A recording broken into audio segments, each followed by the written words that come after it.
What's happening?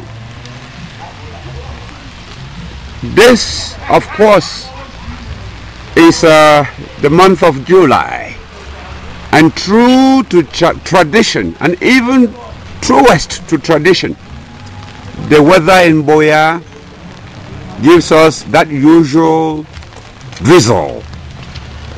And from this side of this little road, they call it, it is found in Likoko, which is a neighborhood of the natives of this land.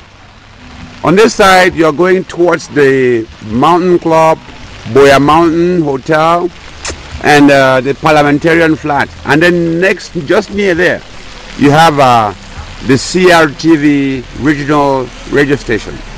And as I was saying, on this other side, you're going towards where they call it even, where's that again? When you're going this way, sir?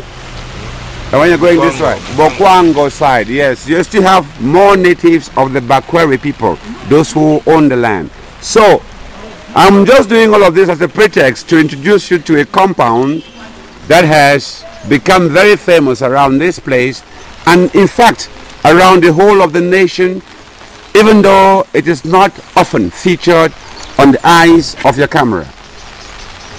There's one man, a statesman, especially among those who are English speaking in this land, who lives and owns this compound. You walk close to me because the sound goes in there, so follow me as I walk.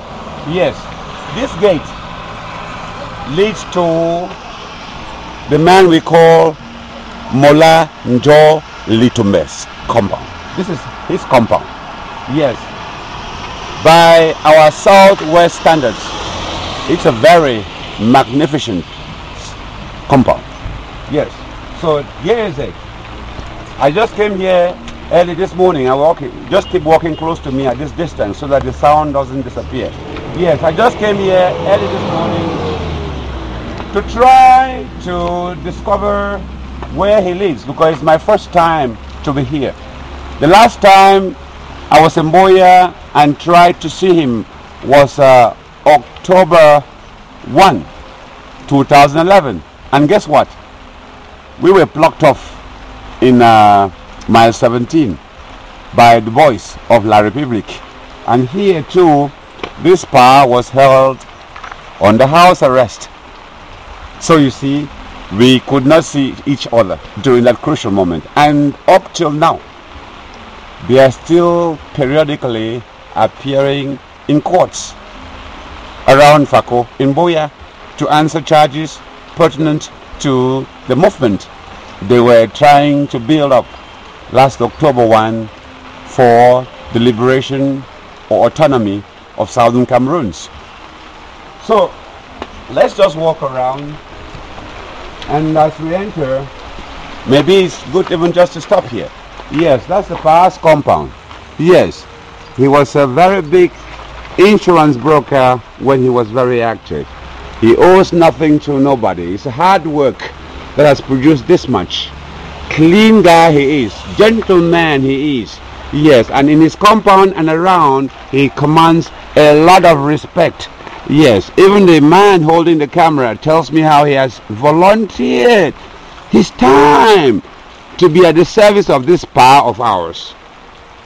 A man whom the nation doesn't want to recognize today, even though he is moving gradually but steadily, like all of us will eventually do, towards his gate or his grave, without seeing what his vision really would like him to see. That is the freedom of his people, the minority Anglophone people of Cameroon. But again, he commands very vehement, very big mammoth respect. One, by his personal achievement, and two, by his steadfastness in the fight for the liberation of the Anglophone people through the Southern Cameroons National Council. I have gone many places around. I have heard things bad said here and there about some others who were trying to lead such a movement. Never have I heard, in terms of corruption, anything said about Mola Njoh Litumbe. It shows that he is a pearl amongst his own people.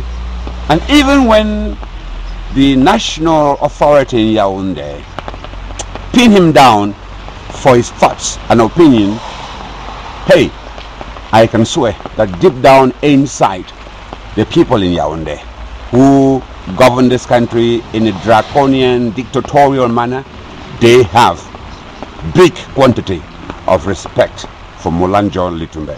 Well, as I came here, I came a little bit late. Although I came early, it's just about 9 a.m. But I came a little too late for Pa because it's Sunday. And Pa is somewhere in the Presbyterian church talking to the Lord. And so I just may not see him, although I will come and give a second try to see whether I can talk to Pa today. And I am told also that he's bereaved, that he has lost a brother.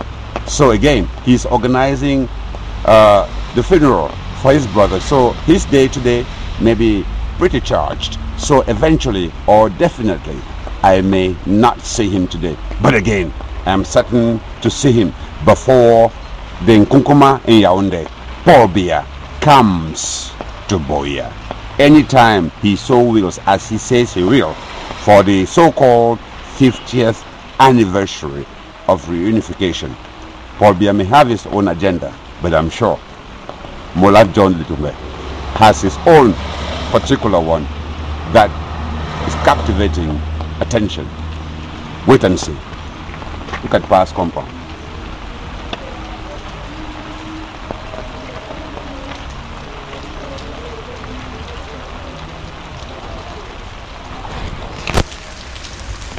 A beautiful, nice compound.